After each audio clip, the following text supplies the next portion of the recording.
One word. That's all it took. Not a diagnosis. Not a lecture. Not even a conversation.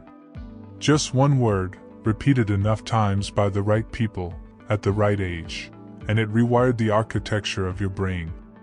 It changed how you see yourself, how you handle criticism, why certain silences feel like emergencies. And you've been living inside that rewiring ever since without knowing it had a name. The word was difficult. And here's what nobody tells you about that label. It didn't just hurt your feelings. It restructured your identity at the neurological level. Today I'm going to show you exactly how that happened, and more importantly, what you can actually do about it. Because here's the thing. You're not broken. You were trained. And there's a fundamental difference between those two things. Stay with me. Think about the last time someone gave you even the mildest criticism. A slightly flat tone in a text. A raised eyebrow across a table. And your whole body went into full alarm. Heart rate up, stomach tight, mind already building a case for the defense. You didn't choose that response. It happened before you could think. And if you're honest, you probably can't fully explain why something that small hit that hard. Or this. Someone you care about goes quiet, shorter replies, less eye contact, and within seconds, your internal jury has already reached a verdict and sentenced you. You don't know what you did. You don't know when. But the conclusion is already in. It must be you. Or this one. You spend an entire day managing everyone else's feelings, making sure no one is disappointed, no one is uncomfortable, no one has any reason to be upset, and then you get to the end of it and realize you have no idea what you actually wanted. Like somewhere in the process of keeping everyone else okay, your own needs got left in the lost and found. Do any of those land? Because those aren't personality quirks. Those aren't things you were born with. Those are fingerprints, specific, traceable marks left by a very precise psychological process. And that process started with a label. But here's where this gets dangerous. It's not that being called difficult made you feel bad. Lots of things make you feel bad and you move on. What makes this label different, what makes it uniquely destructive, is that it didn't just wound you. It became you. And to understand how that happens, we need to go somewhere most people never look. You were not born with a sense of self. That sounds obvious when you say it out loud, but think about what it actually means. Every belief you have about who you are, whether you're lovable, whether you're capable, whether you're too much or not enough, none of that arrived pre-installed. It got built. And here is what it got built out of. The faces looking back at you. The tone of the voices around you. The expression on a caregiver's face when you were struggling. From the very first months of life, your brain held up a picture of itself to the nearest mirror it could find. That mirror was the people raising you. And this is where a principle in neuroscience becomes the key to everything. Neurons that fire together, wire together. Every time two things happen simultaneously in your brain, those two things get linked. Not metaphorically, physically. Like a path in a forest that gets worn deeper the more you walk it, until it becomes a road, and then a highway. So here's what that means for a 3-year-old who is overwhelmed, terrified, overstimulated, in pain, and doesn't receive comfort. Instead they receive a sigh, a threat, a "Why are you always like this?" What just got wired together? Distress. And the message, something is wrong with you. The next time it happens, that wire thickens. And again. And again. Until eventually it runs automatically. Without your permission, without your awareness, without any way to stop it. This is not personality. This is programming. And here's the part that makes the whole thing almost cruel. The region of your brain responsible for self-awareness. The part that could say, "I'm feeling overwhelmed right now, but that's a temporary state. not a permanent truth about who I am. That part isn't fully developed until your mid-20s. Which means for the entire period when these wires were being laid, when these labels were hitting hardest, you didn't have the neurological equipment to defend yourself. You couldn't separate a feeling from a fact. You felt angry. Your brain concluded, I am angry. You felt like too much. Your brain concluded, I am too much. You struggled. Your brain concluded, I am difficult. Not, I'm going through something hard. Not, I need more support than I'm getting. Just, I am the problem. Researchers have a name for what this creates. They call it an incoherent core self, when your internal experience never matches the external story you've been handed. Your feelings say one thing. Every authority figure says another. And without the brain development to reconcile them, you default to their version. You learn to see yourself through their eyes. You outsource your identity to the people who labeled you. And that reflex doesn't automatically disappear when you turn 18. It follows you. Into your relationships. Into your workplace. Into every moment where someone's silence feels like a verdict, or someone's disappointment feels like a verdict, or your own emotions feel like a verdict on who you are. Take a breath. I know how this lands. If this feels less like psychology and more like someone reading your internal monologue back to you, that's not a coincidence. These patterns are universal. You're not uniquely broken. You were shaped by something that shapes a lot of people, and every piece of it has a name. But here's where it gets darker. Because what we've covered so far is how a label gets absorbed. What I haven't told you yet is how it becomes self-fulfilling. There was a study where researchers assigned children to different roles using nothing but tone of voice and facial expressions. No words. No explicit labels. Just the silent language of expectation. The children assigned the role of slow began asking, why even try? The children cast as nuisances became aggressive, not because anything was wrong with them, but because aggression was the only way to assert their own existence against the constant pressure of being treated like a problem. The label became the behavior. The behavior became the proof. A perfect, self-sealing loop. And if you want to understand how catastrophic that loop can become, there was a 6-year-old boy. I'll call him James. Labeled incorrigible. Diagnosed with reactive attachment disorder. He ran away repeatedly. He engaged in self-harm. Every time he did, every adult in his system pointed to that behavior and said, see? Difficult. Broken. Evidence. But a clinician who actually stopped to ask what the behavior was communicating found something that completely inverted the picture. James was running to find help, for himself and for his siblings. The self-harm was terror with nowhere else to go. He wasn't being difficult.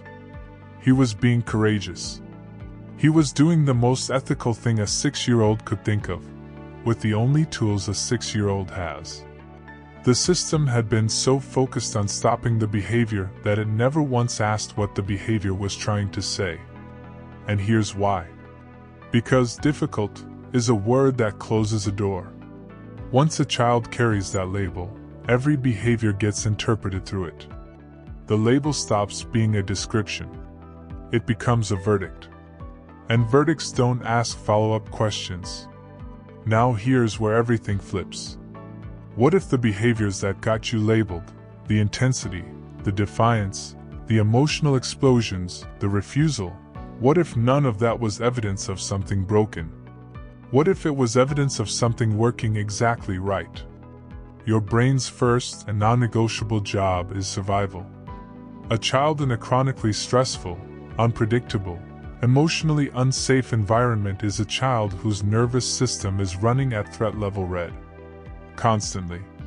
Which means every behavior that looked like a problem was actually a precisely calibrated survival response. The rage was a wall. The defiance was discernment.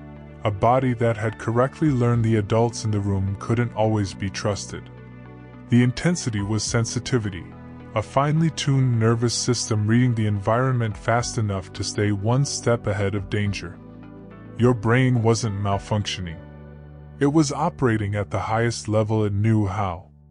The tragedy isn't that it failed you. The tragedy is that it was so good at surviving that it doesn't know how to stop. And this is the part nobody talks about. The same tools that protected you then are the exact tools destroying your relationships now. The hypervigilance that kept you safe. It's exhausting to live with when the threat is gone. The self-sufficiency that meant you never had to depend on people who disappointed you. It's become a wall the people who love you can't get over. The emotional armor that let you function in an environment that should have broken you. It's now the thing keeping you from being truly known by anyone. And there's a version of this that hits even harder. A lot of people who were called difficult didn't just survive childhood. They erased themselves to survive it.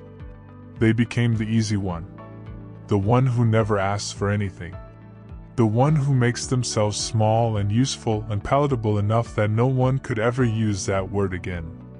And somewhere in the process of becoming someone the world couldn't call difficult, they lost the thread back to who they actually were.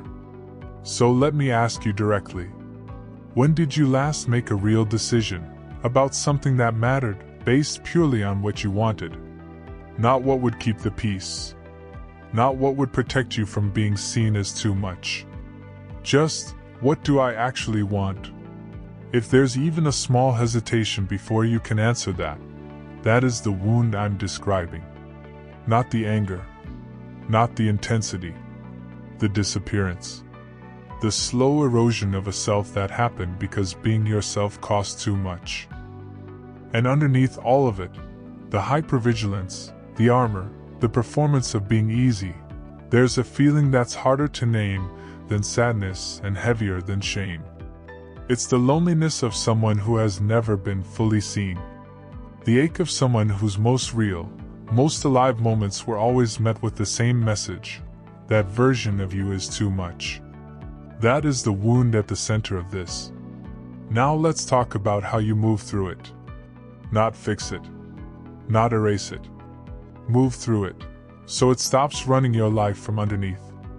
The first shift sounds almost too simple, but it is the foundation everything else rests on. Your brain was never taught to separate what you feel from what you are, so it collapsed them. I feel angry became I am angry. I feel overwhelmed became I am too much. And once identity and emotion collapse into each other, you have no ground to stand on. The way you rebuild that ground is with a single word. Instead of, I am anxious, I feel anxious right now.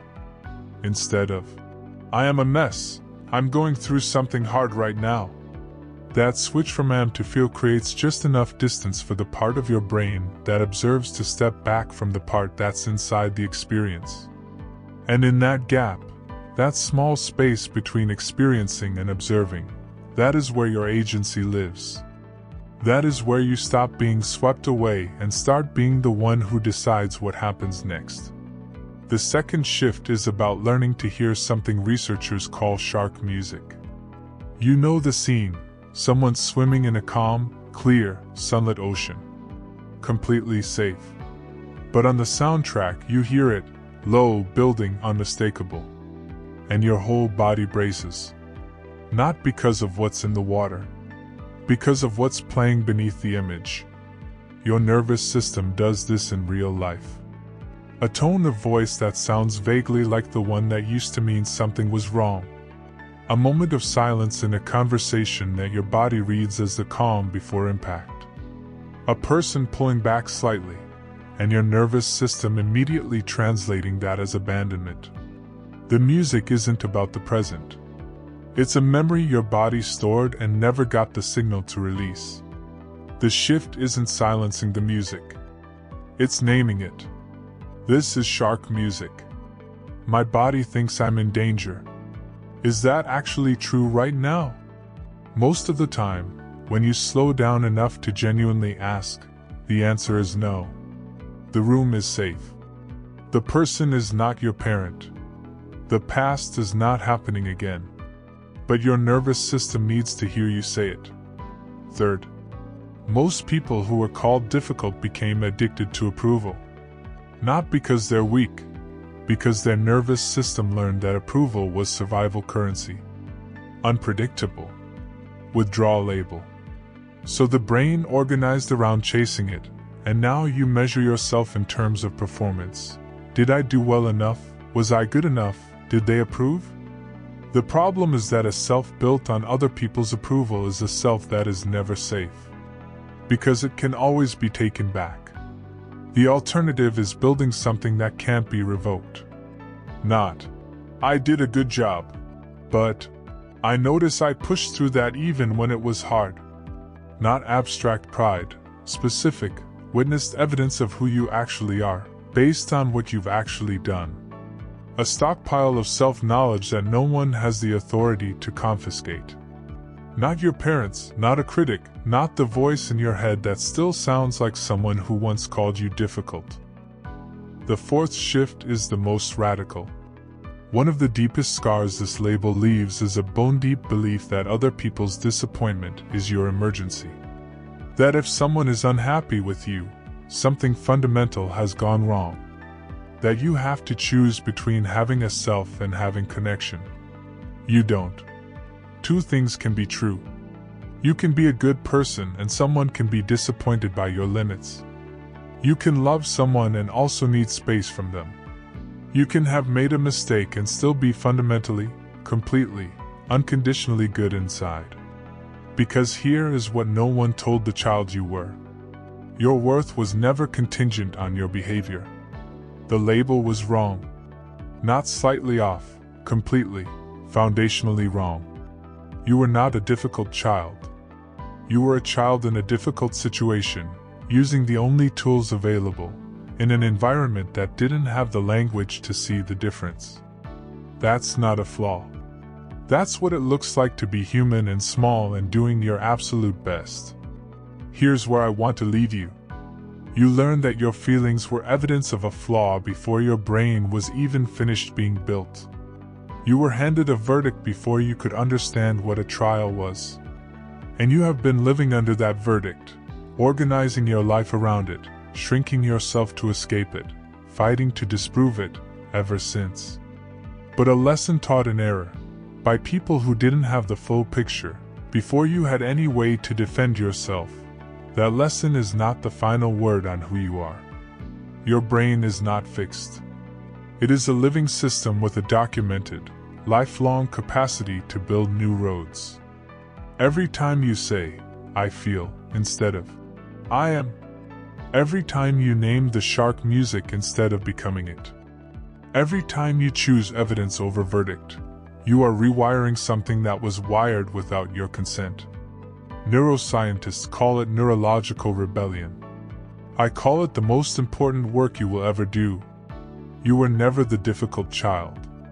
You were always the good kid, having a hard time, in a world that didn't know the difference. Now you do. In the comments, I want to ask you one thing.